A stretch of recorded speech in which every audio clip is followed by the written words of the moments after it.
بھائی ابھی جو پارکنگ کے سلسلے میں اعلان کیا گیا وہ بہت اہم ہے، اس کی طرف توجہ دیں۔ کسی بھی مومن کو کوئی تکلیف پہنچانا حرام ہے۔ راستے میں اس طرح یا کسی کے مکان کے سامنے جہاں اس کی گاڑی رہتی ہے، ظاہر ہے اب وہ ان کے آنے کا وقت ہے، اور اپنی گاڑی جہاں وہ روزانہ رکھتے ہیں وہ جب آئیں گے اور اس جگہ پر آپ کی گاڑی پارک کی ہوئی ہوگی تو ان کے لیے کتنی تکلیف ہوگی، اور گویا پھر یہ ہمارا درس قرآن ان لوگوں کے لیے مصیبت بن جائے گا، وہ بجائے دعا کرنے کے بد دعا کریں گے۔ یہ بہت اہم چیز ہے، اس کی طرف خاص توجہ کریں، اور جو ابھی اعلان کیا گیا اسی وقت تشریف لے جائیں باہر، اور جا کر کے اپنی گاڑیوں کو،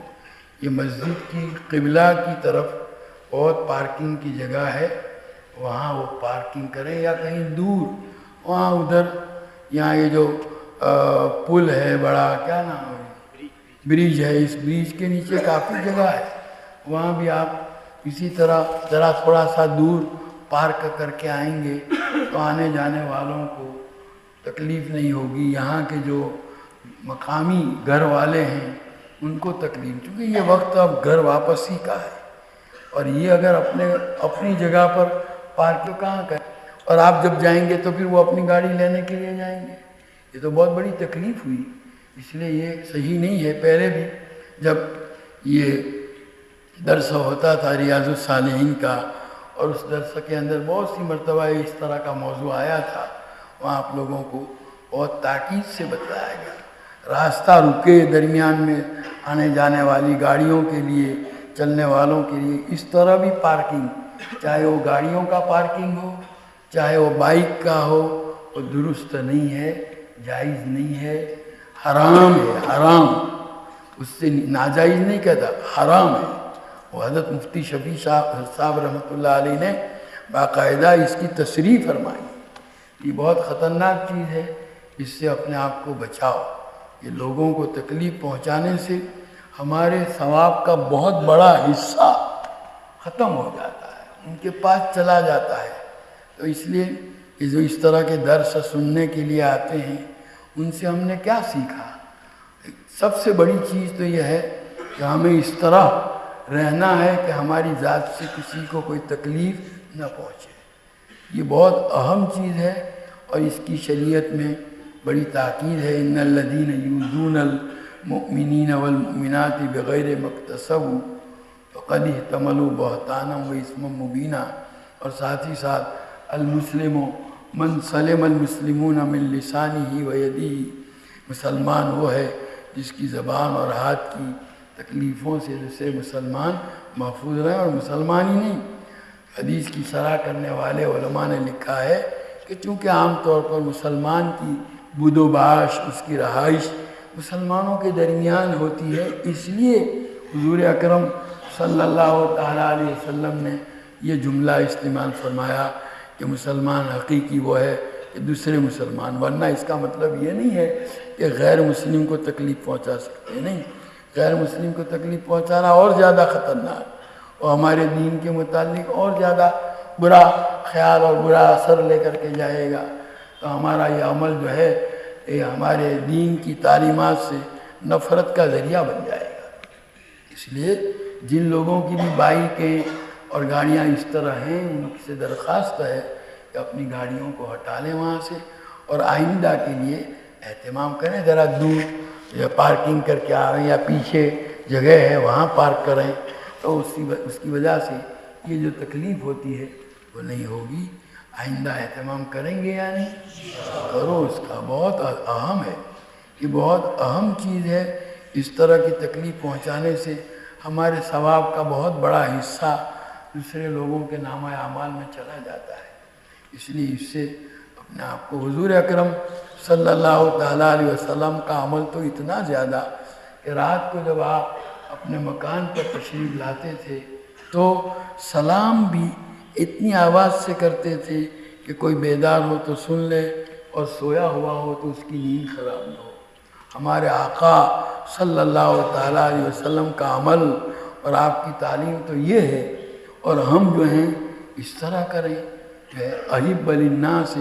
ما تحب لنفسک، حدیث میں تعلیم دی گئی ہے کہ لوگوں کے لیے بھی وہی چیز پسند کرو جو اپنے لیے پسند کرتے ہو۔ ہمارا راستہ کسی نے بند کر دیا ہو، ہمارے گھر کے سامنے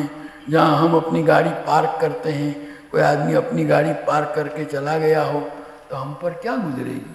ہم اس کو کیسے برداشت کریں گے؟ تو پھر دوسرا کیسے کرے گا؟ اس لیے ان چیزوں کا خاص طور پر اہتمام ہونا چاہیے۔ تو شیخ سعدی رحمۃ اللہ علیہ کا قصہ تو میں ہمیشہ سناتا رہتا ہوں، اور پڑوسی اور جہاں دوسروں کی تکلیف سے ہمارے اکابر اپنے آپ کو کتنا بچاتے تھے۔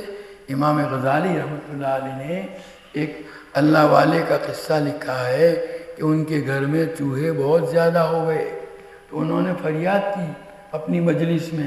کہ چوہے بہت زیادہ ہیں، پریشان ہوں۔ کسی نے مشورہ دیا کہ حضرت بلی پال لو، بلی چوہے کا علاج کر لے گی۔